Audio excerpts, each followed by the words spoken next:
et bienvenue dans ce nouveau dossier consacré cette semaine à l'alimentation cétogène, dossier qui est en parfaite corrélation avec le dossier de la semaine dernière. Et je suis d'ailleurs très très heureuse de retrouver l'auteur de la semaine dernière qui nous avait proposé un magnifique dossier sur les diabètes, Alice Desnoyers. Salut Alice. Bonjour Mathilde. Bonjour, merci pour ton accueil. Je suis ravie de te retrouver parce que c'est vrai qu'on avait parlé la semaine dernière sur le dossier précédent. Donc, si vous l'avez manqué, d'ailleurs, je vous invite vraiment à aller le regarder sur les diabètes. Donc, c'était les diabètes pour arriver un petit peu à on va dire au point final. Mais tu nous as largement parlé de l'insuline, la résistance à l'insuline, comment de manière chronique cette résistance à l'insuline s'installe pour arriver avec cette chronicité, via cette chronicité, à l'état de diabète et qui est un peu voilà la phase terminale de cette insuffisance insulinique et où tu nous expliques les différences qu'il y a et que on peut parfaitement agir dessus. C'était tout l'objet c'est tout l'objet de ce dossier, mais tu nous expliques la dernière fois le fonctionnement, les principes, et aujourd'hui on va un petit peu voir, tu vas nous expliquer les solutions et comment est-ce qu'on peut agir sur les diabètes forcément, la résistance à l'insuline, mais bien plus encore, et tu vas nous en parler aujourd'hui.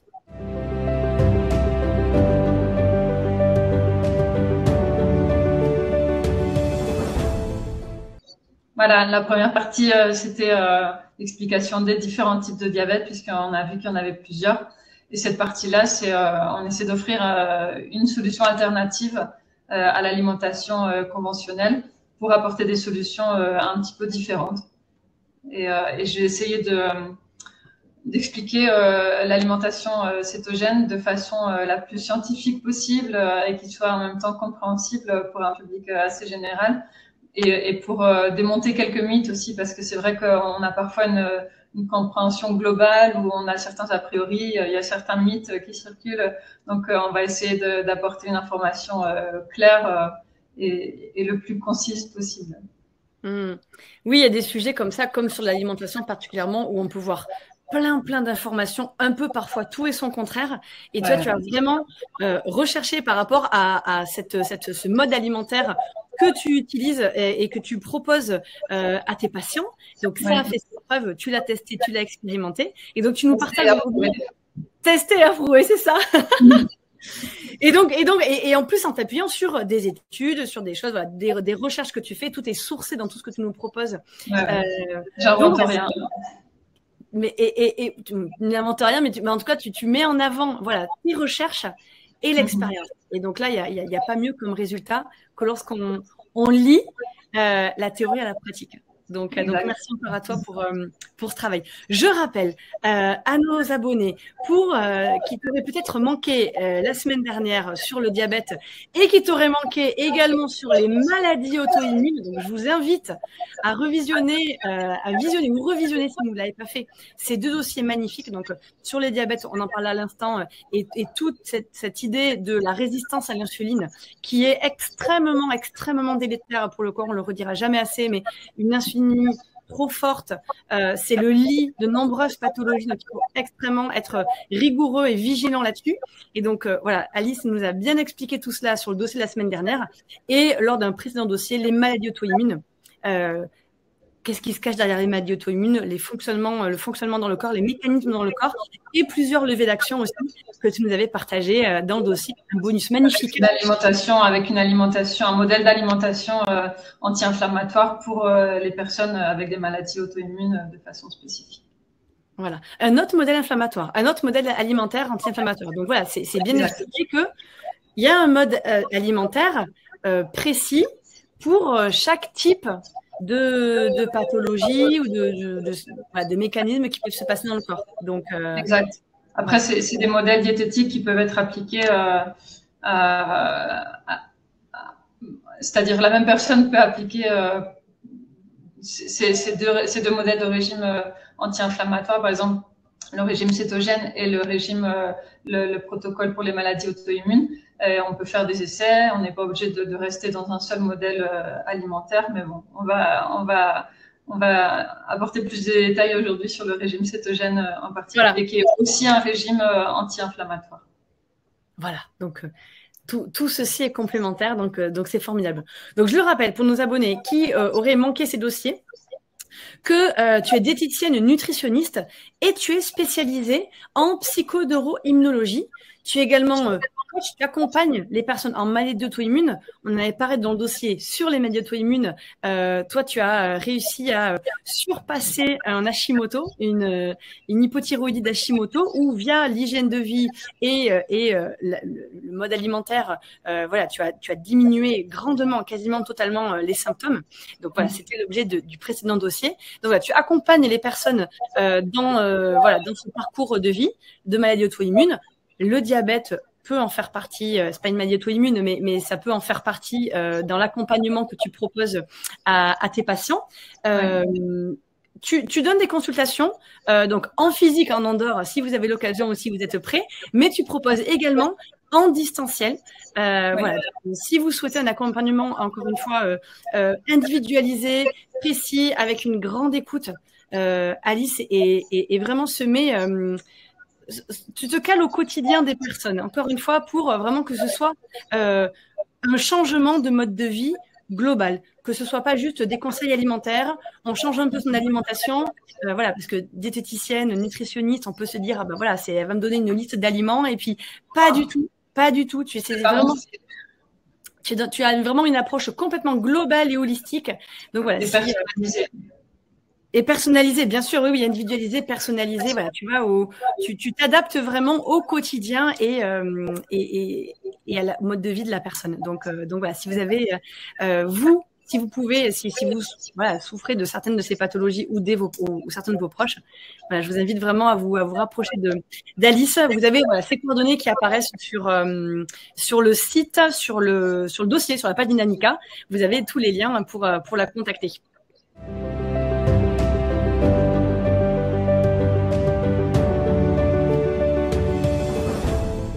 Je te propose qu'on démarre le dossier. Alors, on a parlé, tu vois, du régime, du protocole. À l'instant, on le réévoqué, le protocole des maladies anti-inflammatoires. Là, le cétogène.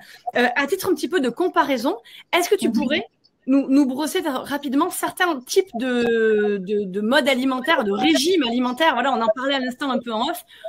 Qu'on n'apprécie pas forcément ce mot régime qui est beaucoup utilisé en mode « je suis au régime, je veux perdre du poids », alors que un régime alimentaire, c'est un mode d'alimentation. Alors peut-être que ce mot va être lâché pendant le dossier, le mot régime.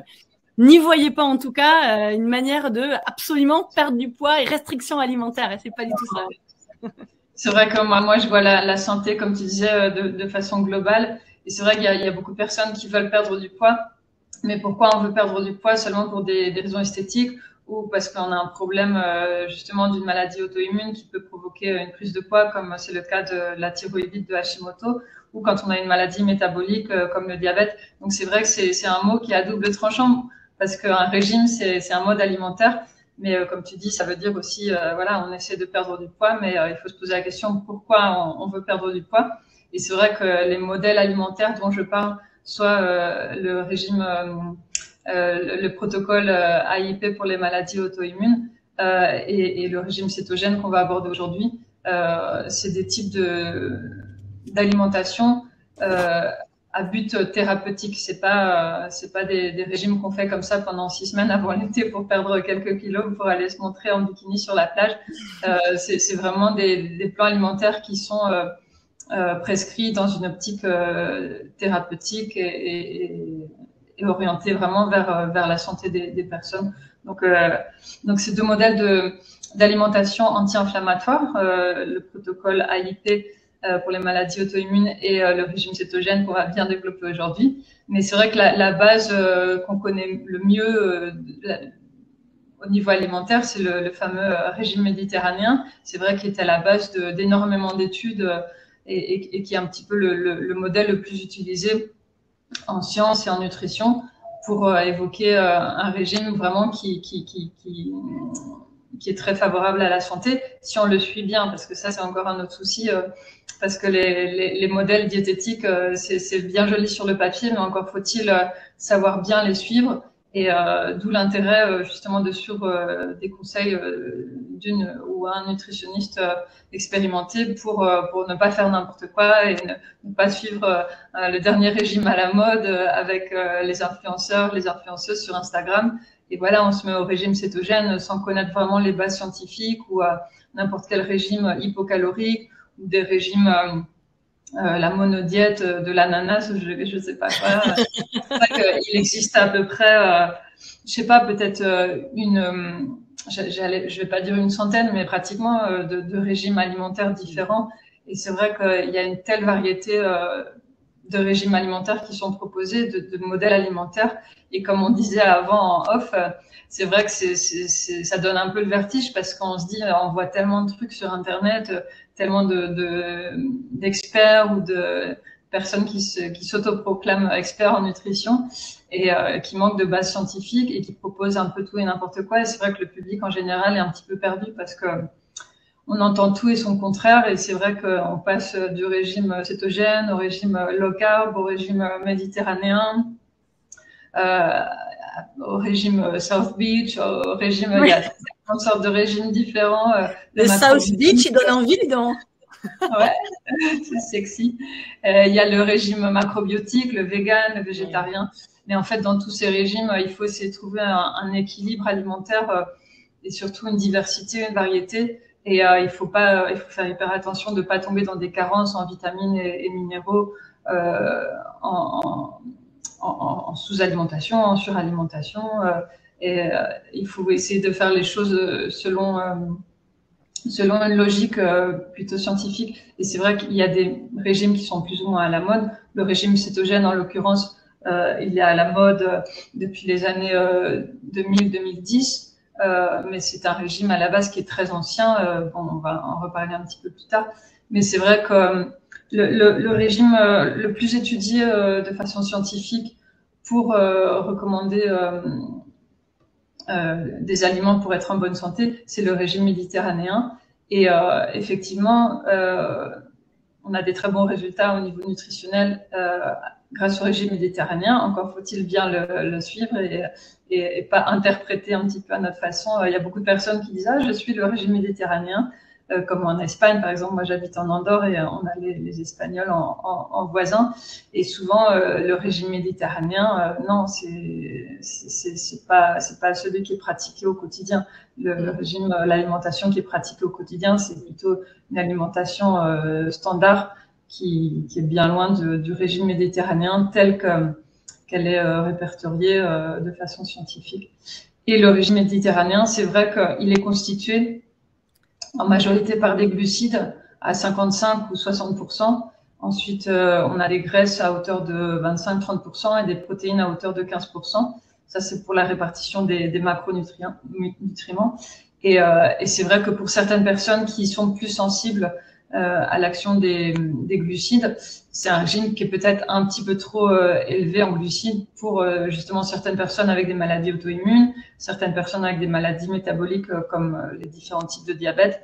Donc à ce moment-là, si on a déjà essayé le régime méditerranéen et si on veut tester un autre modèle alimentaire, on peut se renseigner pour mettre en pratique le régime cétogène.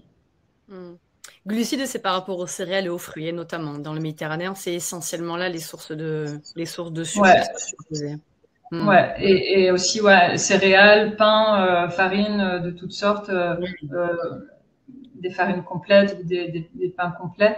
Mais c'est vrai que ça reste des glucides et ça se transforme en glucose dans le sang et c'est pas forcément. Et c'est vrai que ça représente la base de la pyramide alimentaire classique. Et c'est peut-être un petit peu trop chargé en glucides pour certaines personnes qui sont plus sensibles ou qui veulent faire un petit peu attention ou simplement découvrir une alternative alimentaire.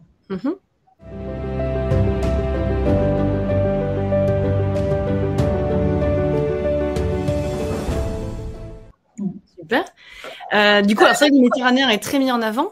Par rapport au cétogène, peut-être que tu peux me donner la répartition du cétogène pour avoir une idée, parce qu'en fait, je pense que c'est ça qui porte à l'esprit. Donc là, c'était 55-60, je crois que tu m'as dit 15 et 20-30. C'est ça la différence fondamentale entre, par exemple, le régime méditerranéen standard et le régime cétogène. Le régime cétogène est constitué principalement de graisse et parfois on pense que c'est un régime qui est élevé en protéines, mais c'est pas vraiment ça, parce qu'en protéines on a 20%, c'est à peu près comme les recommandations pour le régime méditerranéen, donc c'est pas un régime qui est élevé en protéines, mais c'est un régime qui est très élevé en graisse. On peut atteindre entre 75 et 80% de graisse. Alors tu vas me dire, mais comment on fait pour manger autant de gras? Ça paraît impossible, on va pas boire de l'huile d'olive comme ça à la bouteille. Mais bon, je vous expliquerai un petit peu plus tard dans la vidéo en quoi justement est constituée concrètement l'alimentation cétogène. Donc on a 75-80% de graisse. De bonne graisse, il faut insister là-dessus parce que la qualité est importante. On a entre 5 et 7% de glucides simplement. Ça correspond par exemple à une demi-pomme maximum par jour en tant que glucides. Après, on peut manger beaucoup de légumes verts à volonté et surtout des légumes avec une charge glycémique très basse. Et en protéines, voilà, comme je dis, on est autour de 20% pour maintenir la masse musculaire et les réactions métaboliques, les enzymes. Donc, il faut bien respecter un taux de protéines modéré. Mais c'est un régime qui est extrêmement élevé en graisse et c'est le point le plus important. Très élevé en graisse et très, très faible en glucides. D'accord. Ah bah super, bah très bien. Bah comme ça, voilà, on a bien l'idée des proportions, parce que voilà, visuellement, c'est bien d'avoir proportions. Donc on voit Méditerranée, on est moitié glucides, et après ça se répartit 15 et tout le reste en gras, 15 protéines et tout le reste en gras. 15-20 de protéines. Ouais, voilà, 15-20. Et alors voilà, on voit bien que le cétogène, on est sur du 5 en glucides, 15-20 à peu près pareil en protéines, et tout le reste, on est sur du gras. Donc on voit que l'assiette a complètement changé. Elle a complètement changé. Ouais. Et tu vas nous dire tout ce que ça engendre en cascade sur le corps.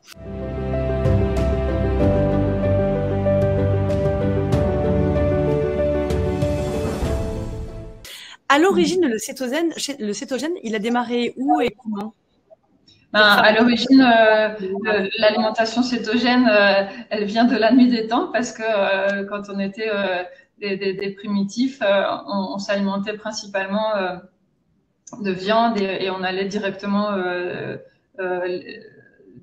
manger les viscères, en fait, les organes les plus importants qui ont le plus de vitamines et minéraux comme le foie, le cœur. Ça, c'était dans l'alimentation traditionnelle. Il y a les peuples chasseurs-cueilleurs qui maintiennent certains peuples qui sont de plus en plus rares qui maintiennent ce type d'alimentation. Et c'est vrai que c'était une alimentation qui était surtout constituée de graisses et de protéines parce qu'on mangeait le gras des animaux et les protéines et des régimes très faibles en gras, en glucides, pardon. Et aussi avec on mangeait pas 3 fois ou 6 fois par jour, quoi. Il y avait beaucoup de jeûnes qui étaient inclus de façon naturelle dans l'alimentation. On a aussi les oiseaux migrateurs qui passent des semaines à effectuer leur voyage annuel sans manger entre leurs différentes étapes. Et ils sont en état de cétose aussi. Et le régime cétogène donc est un processus physiologique naturel que l'on peut expérimenter, par exemple, si on saute un repas, si on saute le petit déjeuner et qu'on prend son dernier repas le soir, on saute le petit déjeuner et le lendemain midi, on se retrouve en état de cétose nutritionnelle puisque le corps a produit des corps cétoniques dont on va parler plus tard qui provoquent cet état de cétose. C'est un état naturel, donc c'est pas quelque chose de complètement inconnu, de complètement bizarre. Parce que quand on reste de longues heures sans manger, on se retrouve naturellement en état de cétose. Et de façon thérapeutique, c'est un régime qui a été recommandé dès les années 1920 pour traiter des cas d'épilepsie pédiatrique réfractaire, c'est-à-dire des enfants atteints d'épilepsie qui ne répondaient plus aux traitements médicamenteux. Donc on les mettait sous régime cétogène et c'est comme ça qu'on traitait ces cas d'épilepsie. Et on traitait également les cas de diabète de type 1 qui était mortel à l'époque, puisque évidemment on produit pas d'insuline dans le cas du diabète de type 1, donc c'était des maladies mortelles. Et donc on s'était rendu compte qu'en en suivant un régime cétogène, donc très élevé en graisse et très faible en glucides, on arrivait à maintenir ces patients atteints de diabète de type 1 en vie grâce au régime cétogène. jusqu'à l'apparition de l'insuline.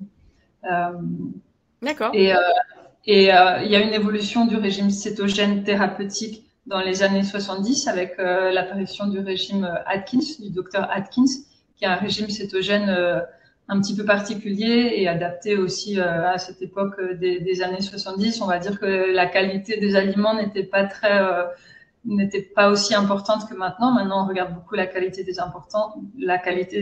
aliments et c'est très important et j'insiste beaucoup là-dessus. Et là, comme beaucoup de personnes le savent, le régime cétogène, nouvelle version, est arrivé sur nos écrans, sur Internet et dans les médias en général depuis les années 2000-2010, avec voilà, beaucoup de présence médiatique. Ça a été un régime à la mode et ça l'est encore. Et pour tous les régimes à la mode, il faut faire attention et il faut chercher un petit peu les sources, les origines scientifiques, et il faut pas le faire n'importe comment parce que c'est ce qui arrive souvent, parce que c'est le dernier régime à la mode, donc on l'essaie, donc on suit le dernier influenceur à la mode, et puis on le suit de façon plus ou moins stricte, et on n'a pas forcément les résultats attendus parce que c'est un régime qui est quand même assez particulier et il y a quelques règles bien strictes à respecter. Sinon, simplement, ça marche pas et du coup, on se décourage, on dit ah ça marche pas, donc c'est pas intéressant. Mais il a une certaine forme d'exigence. Il apporte beaucoup de résultats, mais c'est vrai qu'il a une forme d'exigence, ce mode alimentaire. Et en fait, quand on le suit plus ou moins bien, c'est parce que peut-être qu'on ne comprend pas bien le fonctionnement, en fait, ce qui se passe à l'intérieur. Voilà. Et les conséquences qu'il peut y avoir à reconsommer du sucre, à se dire bon, bah, des glucides, c'est le week-end, ou on est en soirée, c'est pas grave, je fais un petit encart. Et en fait, voilà, ça a des conséquences.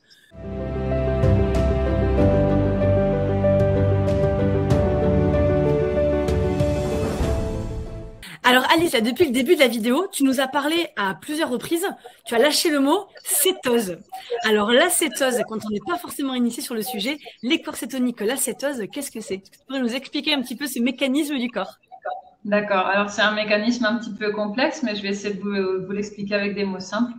Alors donc quand on passe à une alimentation qui est beaucoup plus faible en glucides et beaucoup plus élevée en graisse, il y a toute une série de changements métaboliques qui ont lieu dans l'organisme, avec la production notamment des corps cétoniques. C'est des petites molécules de graisse qui sont produites par le foie. Le foie produit 3 de ces petites molécules qui s'appellent le bêta-hydroxybutyrate, c'est un nom un petit peu compliqué, l'acétoacétate et l'acétone. Et ce processus permet de fournir à tout l'organisme, c'est-à-dire tous les organes plus le cerveau, une énergie constante, au lieu d'utiliser le glucose comme on utiliserait si on avait une alimentation constituée en majorité de glucides, comme c'est le cas habituellement. Donc, c'est une énergie alternative au lieu d'utiliser le glucose. Donc, les corps cétoniques sont produits par le foie et la graisse utilisée par l'organisme pour créer cet état de cétose, on appelle ça la cétose nutritionnelle. On utilise à la fois la graisse exogène, c'est-à-dire la graisse qu'on consomme dans l'alimentation. Comme on a dit précédemment, on va consommer entre 75 et 80% de graisse dans notre alimentation. Mais cet état utilise aussi la graisse de notre propre corps, c'est-à-dire souvent la graisse viscérale, qui est une graisse toxique, qui a tendance à s'accumuler autour des organes et qui s'accumule souvent quand on a du surpoids, de l'obésité, et qui est très fréquente dans les maladies métaboliques et dans certaines maladies auto-immunes.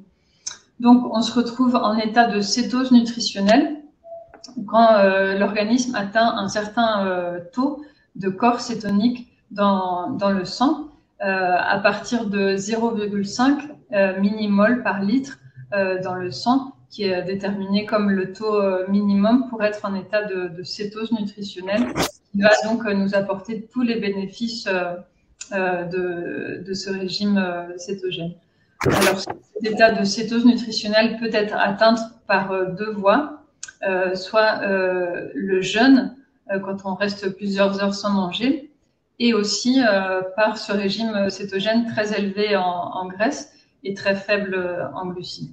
Donc, l'état de cétose nutritionnelle est atteint de cette façon par la création de ces petites molécules d'énergie qui sont appelées les corps cétoniques. Ok, le corps fait ce changement de mécanisme, il n'utilise plus le corps, mais utilise voilà, ces mécanismes-là que tu viens de, ces corps-là que tu viens de nous expliquer.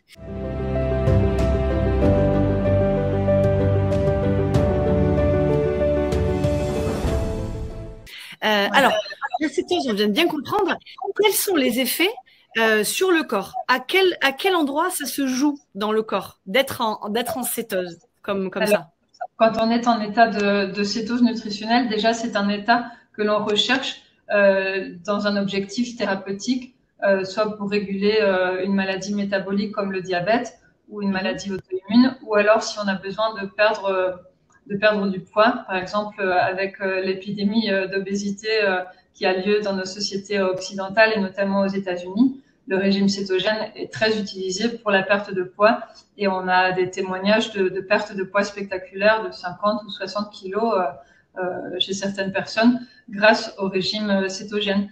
Et donc, pourquoi on obtient cette perte de poids qui est un des effets principaux du régime cétogène? On a une perte de poids puisque la consommation de graisse entraîne une moindre sensation de faim. Donc, on a moins faim, donc forcément, on mange moins et forcément, on perd du poids. Il y a une régulation de l'appétit qui a lieu. C'est aussi un régime anti-inflammatoire et qui réduit aussi le stress oxydatif, donc qui fonctionne bien pour les maladies inflammatoires. Donc, on a une réduction de la glycémie puisque forcément on ne consomme plus ou très peu de glucides. Donc la glycémie diminue, l'insuline diminue, on obtient une meilleure sensibilité à l'insuline qui est quand même l'effet recherché pour baisser toutes ces complications métaboliques.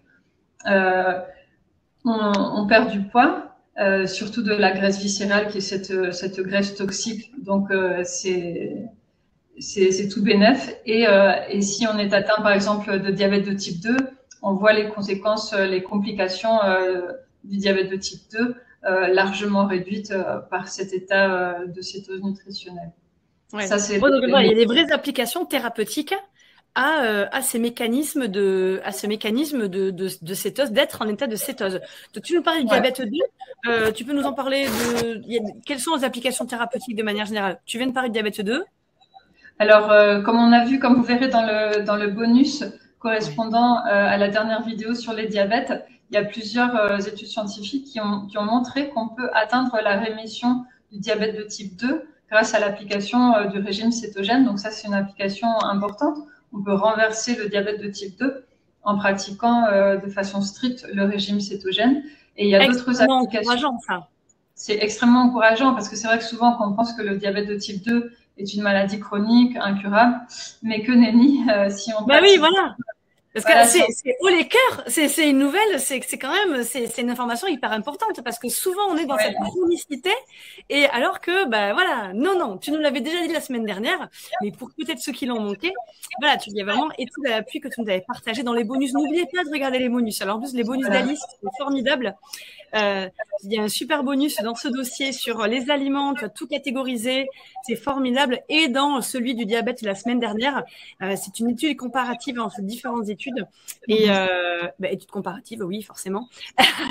et où tu as expliqué précisément que le diabète 2 est réversible. Donc, c'est vrai qu'on a étudié trois façons d'atteindre la rémission du diabète de type 2 qui peut s'obtenir par la chirurgie bariatrique, mais c'est quand même une chirurgie qui est très invasive et qui est quand même préférable. Il est quand même préférable de l'éviter.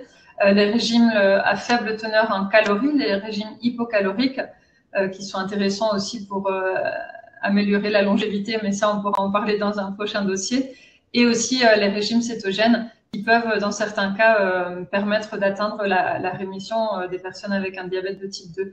Il y a d'autres applications thérapeutiques du régime cétogène qui sont la prévention ou le traitement de certaines maladies, comme par exemple la prévention de certains cancers, des maladies cardiovasculaires et le traitement de l'épilepsie, qui était quand même le but originel du régime cétogène en utilisation thérapeutique. La réversion du diabète de type 2, comme on a commenté. La prévention de maladies neurodégénératives, et ça c'est important parce qu'on a vu dans le dossier précédent que certaines maladies neurodégénératives comme Alzheimer portaient le nom avait été appelé par certains scientifiques comme diabète de type 3, qui était expliqué par une résistance à l'insuline au niveau du cerveau. Et il y a plusieurs études scientifiques qui montrent qu'on peut limiter les effets de Alzheimer en adoptant un régime cétogène adapté. Le régime cétogène peut marcher aussi très bien dans des cas de syndrome d'ovaire polykystique, de traumatisme crânien, de certains cancers du cerveau, même de pathologies comme l'acné par exemple. Et voilà, c'est tout un domaine de recherche qui est passionnant et qui est fabuleux, qui est en pleine expansion en ce moment. Si on se balade sur PubMed, sur un site d'articles scientifiques, on voit qu'il y a de plus en plus d'articles sur la recherche au niveau du régime cétogène dans les dernières années. Et c'est vraiment un domaine de recherche très, très prometteur. Ouais, tu parlais du SOPK. En fait, la résistance à l'insuline, on voit les effets d'une résistance à l'insuline. On en parlait au début de ce webinaire. C'est très, très important de vous faire tester encore une fois. Voilà, Alice, je vous l'ai partagé dans le précédent dossier. L'hémoglobine glyquée, le HOMA en France. Je ne sais plus si on avait dit qu'en Espagne il y était ou en Andorre. Enfin, en tout cas, oui, c'est un marqueur de résistance à l'insuline qui est hyper important. C'est hyper important de le faire, vraiment. Faites-vous doser pour vérifier.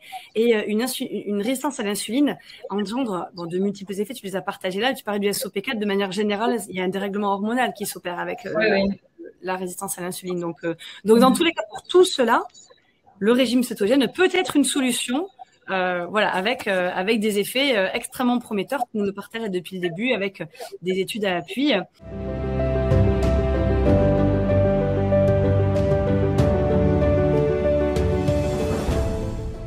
Alors, du coup, si on veut le mettre en place, quels sont les aliments? Tu sais, moi, en plus, j'aime bien manger, alors ouais, il me faut du concret, là. On aime tous bien manger. Ah bah oui, là, il est bientôt l'heure, là, en plus. Voilà.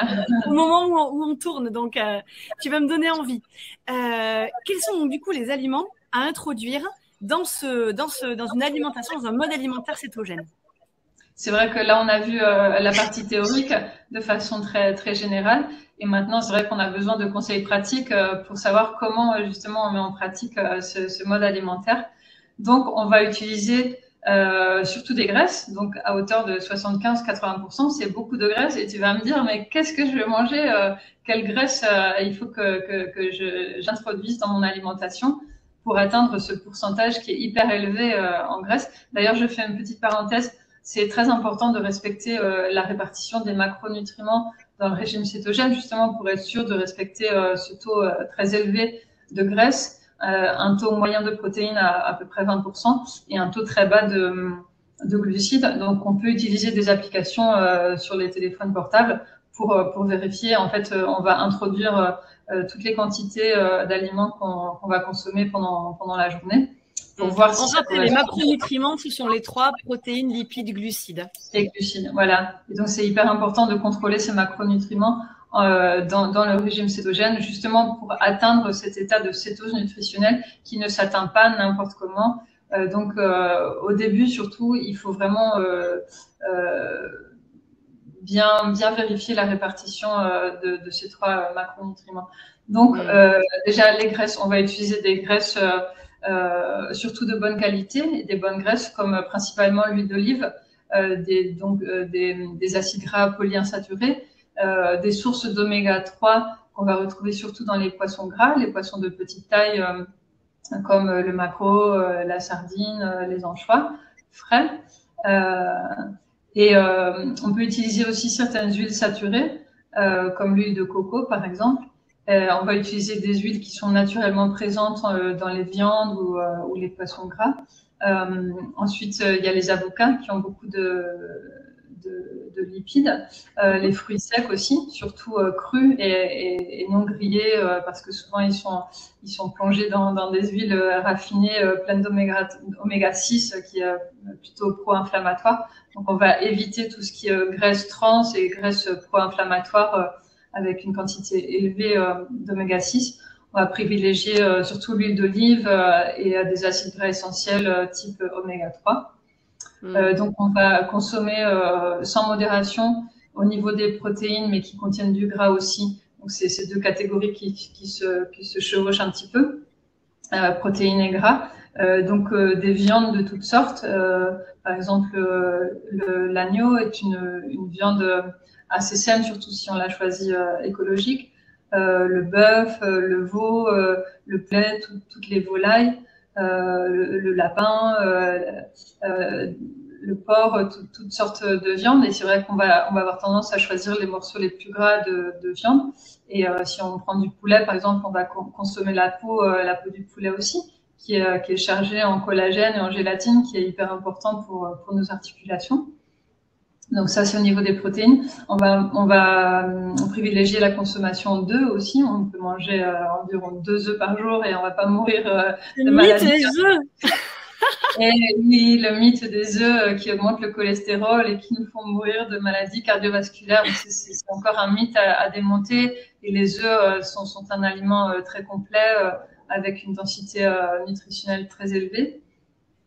Et on a besoin de cholestérol pour les membranes cellulaires et pour plusieurs processus métaboliques et plusieurs hormones. Les hormones, oui. Et les vitamines liposolubles, ça c'est complètement nécessaire. Donc privilégier toutes ces bonnes graisses et les fruits de mer aussi qui ont une haute teneur en vitamines, en minéraux, en graisses et en protéines de façon tout à fait physiologique. Donc les fruits de mer sont un excellent aliment aussi. Et on passe aux glucides. Évidemment, dans le régime cétogène, on va consommer très peu de glucides.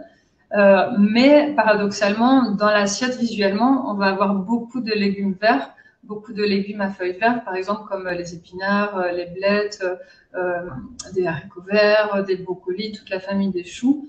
Et en fait, on va privilégier des légumes qui ont une faible charge glycémique, c'est-à-dire qui vont pas provoquer une augmentation très importante de la glycémie.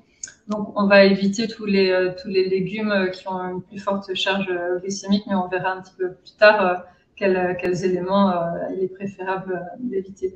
En fruits, on va utiliser surtout des fruits rouges qui ont une charge glycémique très, très basse, parce que c'est vrai que la plupart des fruits sont quand même assez sucrés, bien chargés en fructose, et comme on veut toujours limiter l'apport en glucides, on va privilégier les fruits rouges qui ont une moindre charge glycémique. Au niveau des poissons, on va boire surtout de l'eau. On va pas se compliquer la vie. On va boire surtout de l'eau, des infusions, du thé, du café si on veut, avec modération. Et on va veiller à ce que le total de glucides nets par jour soit inférieur à 20 grammes. Entre 20 et 50 grammes. Le mieux, c'est toujours de tester les corps cétoniques. On peut utiliser des lecteurs spécifiques pour savoir vraiment si on est en état de cétose, qui est important pour vérifier justement si on veut vraiment atteindre les effets métaboliques du régime cétogène. Donc, surtout, tu utilises les petites lingettes ou pas? C'est plus difficile parfois de vraiment analyser. Tu utilises les petites lingettes, tu sais, enfin lingettes, pas les lingettes, les petites baguettes pour tester l'urine. Parfois, on peut faire ça en jaune pour tester si on c'est un petit peu moins efficace de tester l'urine. Ça marche au début, mais après, en fait, au bout de quelques semaines de régime cétogène, on utilise vraiment les corps cétoniques comme source d'énergie dans le corps. Donc, en fait, on en excrète beaucoup moins au niveau de l'urine. Donc, le plus intéressant, c'est de mesurer ça au niveau sanguin. On se fait une petite piqûre. C'est comme quand on se mesure la glycémie pour les personnes atteintes de diabète. Quand on veut contrôler sa glycémie, on pique le bout du doigt et puis il y a des petites languettes qui mesurent avec un appareil spécifique pour mesurer les corps cétoniques. D'accord. Il faut aller en pharmacie ou il faut en acheter un? Oui. il faut en acheter. Et c'est vrai que c'est assez cher, mais c'est vrai que c'est utile pour voir vraiment si on est bien en état de cétose. Et c'est pour ça que souvent les régimes cétogènes ont mauvaise presse, parce que les gens ne respectent pas bien ces recommandations, et donc on passe à côté de tous les effets métaboliques bénéfiques.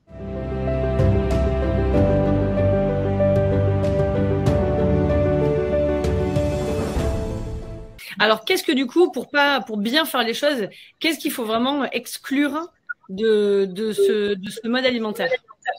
Alors évidemment, on va exclure tous les aliments qui ont une charge glycémique élevée, c'est-à-dire qui font monter la glycémie dans le sang. Donc c'est tous les aliments sucrés en général, mais aussi les céréales, le pain, le riz, les pommes de terre, même certains légumes comme les patates douces ou le potiron.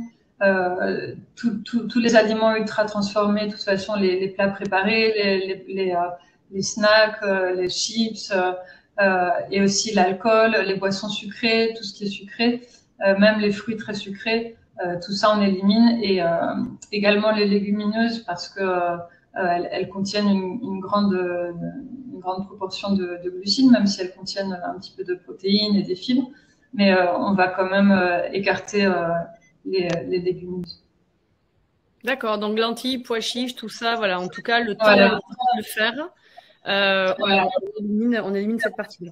D'accord. Ouais. Est-ce que tu pourrais, parce que c'est vrai que quand on n'est pas habitué à doser ses aliments, à mesurer, c'est parfois un peu compliqué de se dire, OK, il faut que ce soit à 5% de matière, de glucides, 20%, 15% de protéines. Concrètement, si tu vois dans l'assiette, déjà faire la conversion, pourcentage gramme, c'est hyper compliqué. Alors toi, c'est ton métier. Si tu pouvais nous éclairer un petit peu, si tu devais nous donner une journée type, un repas type, pour avoir une idée dans l'assiette et des quantités, de comment ça s'organise un petit peu, pour montrer que voilà, c'est pas compliqué à mettre en place. Compliqué. C'est vrai qu'au début, il faut faire attention, il faut calculer, il faut mesurer, et après, c'est vrai qu'au bout de quelques semaines, ça devient tellement intuitif. Par exemple, si on voit une pomme, on sait que voilà, on peut manger une demi-pomme, comme je disais au début, pour rester en état de cétose. Mais on va surtout privilégier les graisses et les protéines, et vraiment mettre un tout petit peu de glucides, surtout pour avoir des vitamines et des minéraux, et ne pas oublier la variété justement dans les choix de légumes. Donc par exemple, pour un petit déj du régime cétogène, on pourra manger des œufs, de l'avocat, des endives, de l'huile d'olive, des fruits secs crus, et un café ou un thé sans sucre, par exemple. Ça, ce sera un exemple de petit déjeuner. Un autre exemple de petit déjeuner, donc il faut carrément s'éloigner du concept tartine, beurre, confiture, café au lait. Là, encore une fois, il faut être courageux, il faut se remonter les manches, comme on a dit dans la dernière vidéo. Il faut être courageux et il faut changer complètement sa mentalité. Mais par exemple, quand on pense à certains pays asiatiques, ils mangent pas du pain, du beurre et de la confiture au petit déjeuner. Ils mangent un bol de riz, un bol de soupe, ou dans différents pays africains. Donc c'est vrai que le concept de sucré au petit déjeuner, là, il faut clairement l'oublier. Ce qui est mis en avant, on peut le redire, parce qu'on connaît tous des personnes, peut-être, enfin on connaît tous, non pas forcément, mais on peut connaître ou être amené à rencontrer des personnes qui ont un diabète, peut-être même naissant, et à l'hôpital en tout cas, enfin les conseils régulièrement, je ne vais pas dire tout le temps parce que je ne sais pas, mais en tout cas régulièrement, une part de pain est conseillée, et même au petit déjeuner, biscottes, pain. Voilà, ce sont des choses qui sont vraiment mises en avant dans les conseils alimentaires dans des cadres de diabète. Donc voilà, c'est pour ça que mais en garde par rapport à ça. C'est pour ça que là, avec le régime cétogène, on propose un modèle complètement radical et complètement révolutionnaire par rapport aux recommandations standards. Et on en a parlé dans la dernière vidéo sur les diabètes, les recommandations standards. Après, dans les hôpitaux, il y a une question de budget, mais ça, c'est un autre sujet. Donc, je vais vous donner un autre exemple de petit déjeuner. Par exemple, on peut faire une salade avec de la mâche ou de la roquette, avec du thon, des olives, du fromage. Un autre exemple, ce serait un yaourt de chèvre, des fruits secs crus et des fruits rouges frais. Donc, privilégier encore une fois les graisses et les protéines au petit déjeuner pour bien commencer la journée. Et ensuite, pour le déjeuner ou le dîner, qui sont à peu près équivalents, on aura toujours une portion de protéines et une portion de légumes généreuse. On peut prendre des bouillons, par exemple, de légumes ou des bouillons d'os qui sont bien chargés en vitamines et minéraux. Et comme dessert, on peut prendre, par exemple, un yaourt entier ou de la crème de coco entière et sans additifs aussi de préférence. Donc, on peut manger du poulet avec la peau, avec des brocolis, avec des courgettes, par exemple, avec toujours beaucoup d'huile d'olive, ou on peut prendre du ghee aussi, qui est du beurre clarifié qu'on peut faire soi-même chez soi. On peut prendre de l'agneau au four, des asperges, plusieurs fruits secs ou fruits à coque, toujours crus pour préserver les vitamines. On va manger beaucoup de poissons, notamment des sardines, des poissons bleus et gras, plein d'oméga 3 qui est très anti-inflammatoire. Et voilà, on peut prendre souvent des salades, des crèmes de légumes, des bouillons et du fromage à pâte dure, par exemple, qui est plus riche en graisse et moins riche en agents potentiellement pro-inflammatoires. Et si on a faim entre les repas, oui, dis-moi Mathilde. Non, je t'en prie, dis-moi le snack. Mais bien sûr, le snack. Attends, c'est important. Puis dis-nous un petit goûter là. Dis-nous un petit goûter. C'est important, mais c'est pas indispensable, je te dirais Mathilde, parce que on essaie de bien charger chaque repas pour respecter des fenêtres temporelles où on va pas manger, où on va respecter un petit peu de jeûne thérapeutique, de jeûne intermittent. Donc, on va essayer de respecter 3 repas par jour. Et en mangeant bien à chaque repas, justement, on se fait un repas avec entrée, plat et dessert. Et en principe, on ne devrait pas avoir faim entre les repas si on respecte bien ces recommandations. Mais si jamais on avait une petite faim, on peut prendre une poignée de fruits secs, des olives, un petit peu de saucisson de bonne qualité toujours, ou du jambon cru, ou des œufs durs par exemple, ou si on doit manger au bureau ou faire un petit encas comme ça en voyage.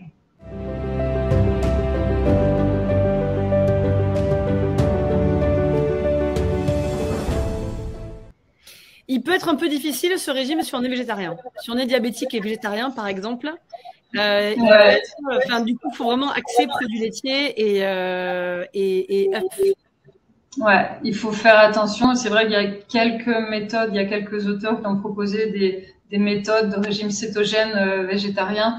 Vegan, ce serait plus compliqué. Mais bon, on peut encore faire un régime cétogène végétarien, mais vegan, ça devient vraiment compliqué. Ah bah oui, les sources. Moi, je défends beaucoup les protéines animales pour toutes leurs fonctions métaboliques dans l'organisme et pour la protection et le développement de la masse musculaire et d'autres effets. Non, mais c'est intéressant que tu nous partages que les régimes, on peut trouver des régimes végétariens cétogènes. Ouais. C'est possible. Pour les personnes, peut-être des abonnés parmi nous qui seraient végétariens, ça peut être envisagé. Vegan, c'est plus difficile puisque les protéines sont exclusivement végétales. Et il y a souvent beaucoup de glucides dans les régimes végétaliens. Mais végétarien, c'est possible. Voilà, tu nous le redis. Et c'est vrai que quand tu regardes un petit peu les informations ou les témoignages sur le régime cétogène ou des podcasts sur le régime cétogène aux États-Unis, c'est un mouvement qui récupère justement pas mal d'anciens véganes, pas mal d'anciens végétariens repentis et qui arrivent à améliorer leur santé en adoptant beaucoup plus de graisse et en augmentant les protéines animales. Mais bon, tout ça, c'est des choix, c'est personnel. Chacun fait ses expérimentations et puis. Exactement. Mais c'était pour mettre un peu, pour expliquer aussi que même en étant végétarien, on peut quand même, il y a des pistes. Voilà. Ouais, évidemment, l'idéal dans ce régime-là, c'est flexitarien, on va dire. C'est le mot qui est utilisé en faisant attention à la qualité des produits qu'on utilise, mais en mangeant des produits animaux également.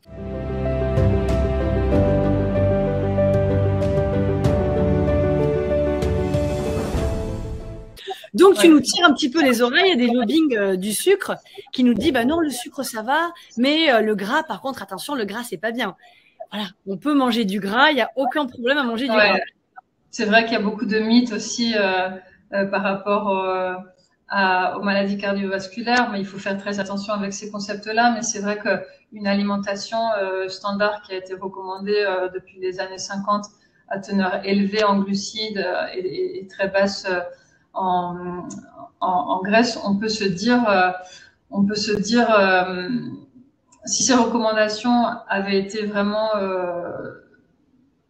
très efficaces, on n'aurait pas en ce moment l'épidémie qu'on a de diabète et d'obésité. On a même un mot valise qui est le diabésité pour parler justement des personnes qui sont à la fois obèses et atteintes de diabète. Et on se dit que ces recommandations sont peut-être un petit peu obsolètes pour certaines personnes. Ça peut très bien marcher pour certaines personnes, justement le régime méditerranéen ou le régime selon la pyramide alimentaire, ça peut très bien marcher pour certaines personnes qui n'ont pas de pathologie spécifique, mais c'est vrai que c'est quand même des régimes qui sont assez élevés en glucides. On a, comme tu dis, beaucoup de poids des lobbies de l'industrie agroalimentaire, voire des compagnies pharmaceutiques aussi qui aiment bien nous maintenir dans une chronicité de dépendance aux médicaments hypoglycémiants dans le cas du diabète, etc., ou de réduction du cholestérol. Mais c'est vrai que nous, on propose une alternative, si tu veux, qui a fait ses preuves, qui a fait ses preuves.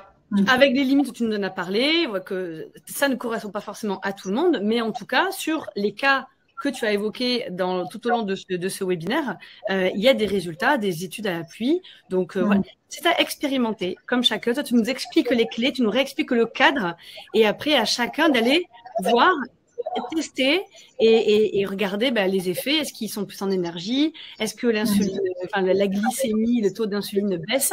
Si c'est respecté automatiquement, oui. Il n'y a pas de raison que ça ne fonctionne pas. Donc voilà, tu nous remets du cadre derrière ce mode alimentaire.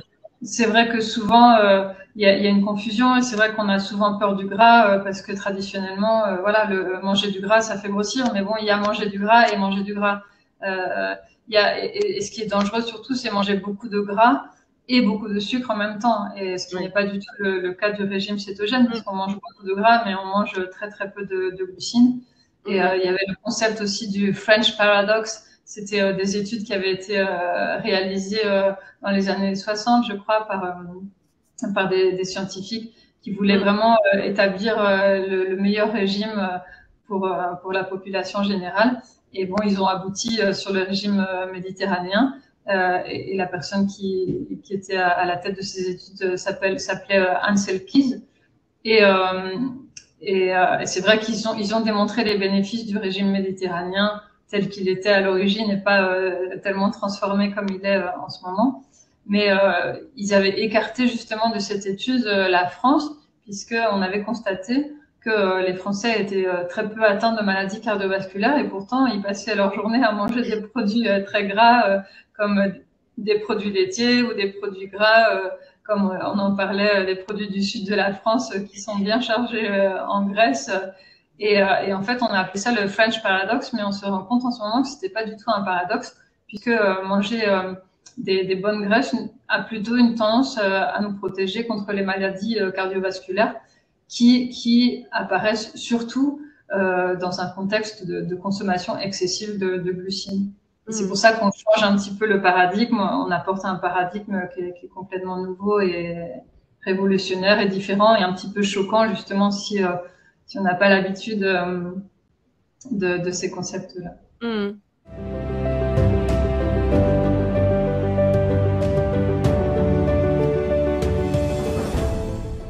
Alors, pour être complet et pour vraiment tout brosser sur cette alimentation cétogène, est-ce que tu pourrais nous refaire un petit peu la différence entre cétose et cétoacidose?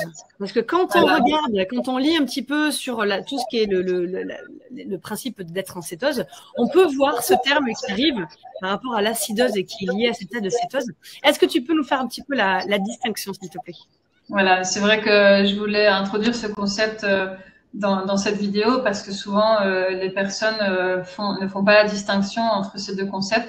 Et c'est vrai que la cétoacidose, c'est clairement une situation d'urgence médicale qui peut avoir des conséquences fatales pour les personnes qui en sont victimes et qui est complètement différent, qui n'a rien à voir avec l'état de cétose nutritionnelle dont on a parlé.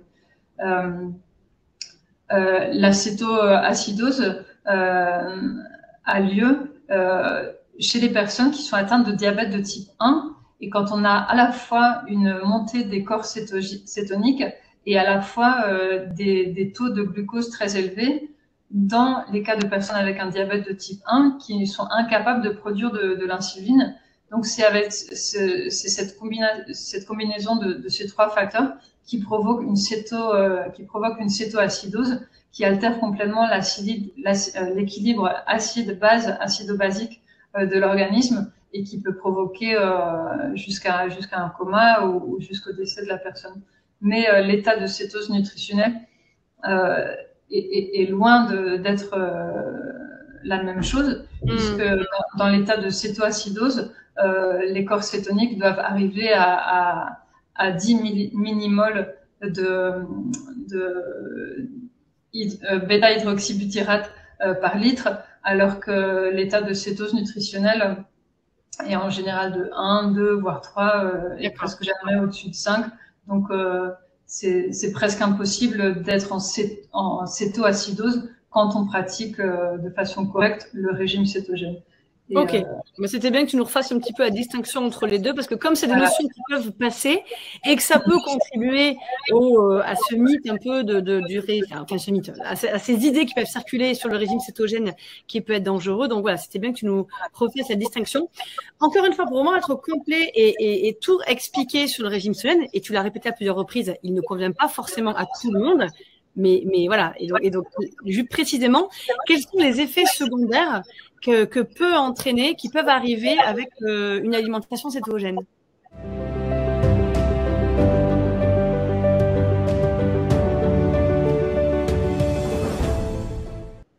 Alors déjà, un point important à répéter, c'est que de toute façon, mais c'est la même chose pour n'importe quel autre type de changement alimentaire. On fait pas un changement alimentaire sans avoir un avis médical, et encore moins pour le régime cétogène, qui est quand même un régime assez radical. Donc, on consulte son médecin selon sa condition physique, selon son état de santé, et on consulte aussi un nutritionniste pour nous guider justement dans toutes les étapes de cette alimentation spécifique. Mais dans le régime cétogène, les quelques effets secondaires qui peuvent apparaître sont souvent ce qu'on appelle la grippe cétogène. Et en fait, ça peut être des symptômes un petit peu comme si on avait un rhume ou une grippe, c'est-à-dire des maux de tête, une sensation de faiblesse, de fatigue, difficulté de concentration, des maux de tête, une irritabilité. Et c'est un état transitoire, en fait, comme on a complètement changé notre état métabolique. Comme on a expliqué au début, on est passé d'utiliser du glucose principalement comme source d'énergie à utiliser de la graisse. Tous les organes impliqués dans le corps doivent passer un moment de transition justement pour s'habituer à ce changement métabolique. Donc pendant quelques jours, on peut avoir un effet un peu de détox de l'organisme. C'est comme si voilà, on change vraiment de carburant dans une voiture. Bon, le temps bon, c'est pas un bon exemple parce que si on a une voiture diesel, on peut pas mettre de l'essence dedans, sinon ça marche pas du tout. Mais il faut quelques semaines, au moins 4 à 6 semaines d'adaptation pour que le corps s'habitue justement à utiliser la graisse comme carburant au lieu du sucre. Et en général... Non, vas-y. Non, je disais à moindre mesure, parce que tu parlais que ça peut durer 4 à 6 semaines, mais à moindre mesure, pour ceux parmi nous qui ont expérimenté le jeûne, c'est cet état-là aussi qui se passe au bout de 24-36 heures et qu'on a éliminé tout le glycogène dans le foie et que le corps crée cette néoglucogénèse. C'est exactement ce que tu expliques là. Un brouillard. Voilà, donc et c'est vrai que souvent, c'est des effets secondaires qui sont limités dans le temps, qui peuvent disparaître naturellement. Et on peut aussi appliquer quelques trucs pour limiter ces effets de la grippe cétogène en buvant plus d'eau, parce que l'hydratation est hyper importante. Et c'est vrai comme on a tendance à avoir moins faim, on a tendance à avoir moins soif aussi. Et le corps excrète plus de sodium et d'eau quand on est en état de cétose. Donc, il faut penser à s'hydrater beaucoup plus et à prendre aussi du sel non raffiné pour justement fixer ces électrolytes dans le corps et également prendre du magnésium qui va vraiment limiter ces possibles effets secondaires. Ouais, c'est hyper important le magnésium dans la résistance à l'insuline de manière générale. C'est vrai que c'est bien que tu le rappelles. Et il y a aussi quelques symptômes qui peuvent apparaître comme la constipation, mais ça peut s'éviter aussi en consommant beaucoup plus de fibres. C'est vrai que j'ai insisté sur le fait de consommer beaucoup de légumes verts dans le régime cétogène. Il y a pas mal de personnes qui font pas attention à la qualité des aliments dans le régime cétogène et c'est hyper important. Il y a ce qu'on appelle le dirty keto, c'est-à-dire le régime cétogène sale où on mange du bacon et de la mayonnaise de mauvaise qualité et des œufs frits. Mais bon, nous, on propose un modèle de régime cétogène qui comporte beaucoup de légumes verts qui vont apporter justement les fibres nécessaires pour éviter les problèmes de constipation. Et si on augmente le magnésium et le potassium, plus les fibres, en principe, on devrait régler ce problème de constipation rapidement. Oui, il y a des formes de magnésium qui jouent sur le transit. Voilà. Si tout va bien, on évite de prendre ces formes-là, qui peuvent être un désagrément, mais dans des cas de constipation, ça peut être intéressant, effectivement. Ouais.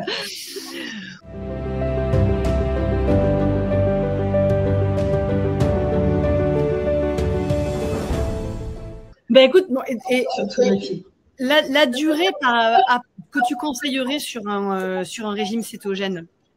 Alors, c'est comme le protocole pour les maladies auto-immunes de régime anti-inflammatoire. Pour le protocole de régime cétogène, on peut partir sur un cycle de 6 semaines avec une transition, comme j'ai dit avant, de quelques semaines pour préparer son corps de façon progressive à ce changement de paradigme métabolique. On peut faire des cycles de 6 mois, mais il y a certaines personnes qui sont dans une situation métabolique un peu compliquée, comme des personnes qui ont des diabètes de type 2 à des degrés assez importants ou des personnes qui ont beaucoup de kilos à perdre. Le régime cétogène peut devenir un mode de vie à long terme pour toute la vie, si on fait attention justement à ce qui n'est pas du tout de carence nutritionnelle en vitamines, en minéraux, en calories. Mais ça peut être un régime tout à fait équilibré qui peut être durable à long terme.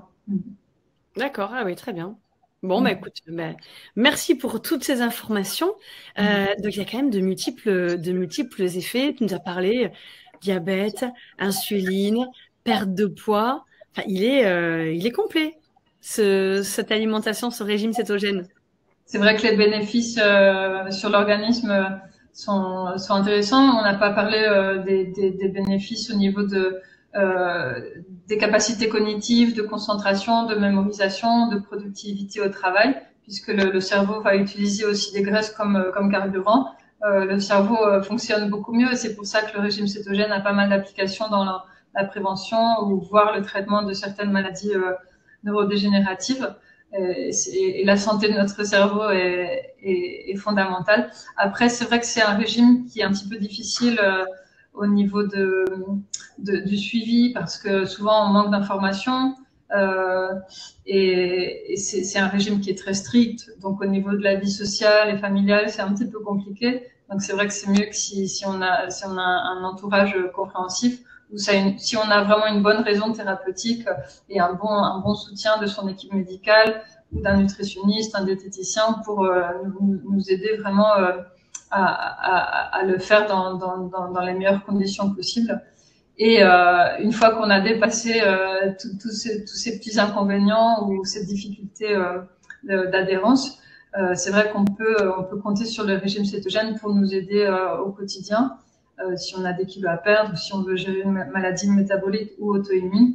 Et au niveau scientifique, c'est vrai que c'est un champ d'études qui est fascinant et qui est en pleine expansion en ce moment avec des applications thérapeutiques qui peuvent être vraiment intéressantes à long terme.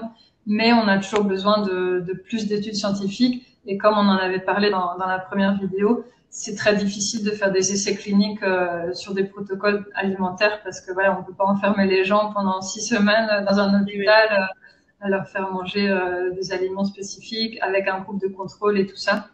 Donc, mais il y a également beaucoup de témoignages de personnes qui sont spectaculaires, quoi.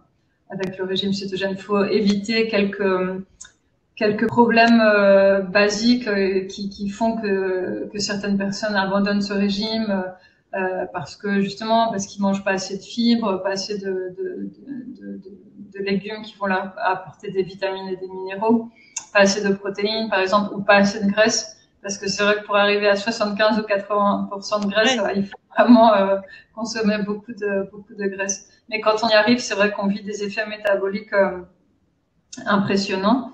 Et c'est une option intéressante pour les personnes qui n'ont pas essayé et qui ont une curiosité à tester, mais sous contrôle et en étant attentif aux effets secondaires et à le faire en suivant certaines règles précises.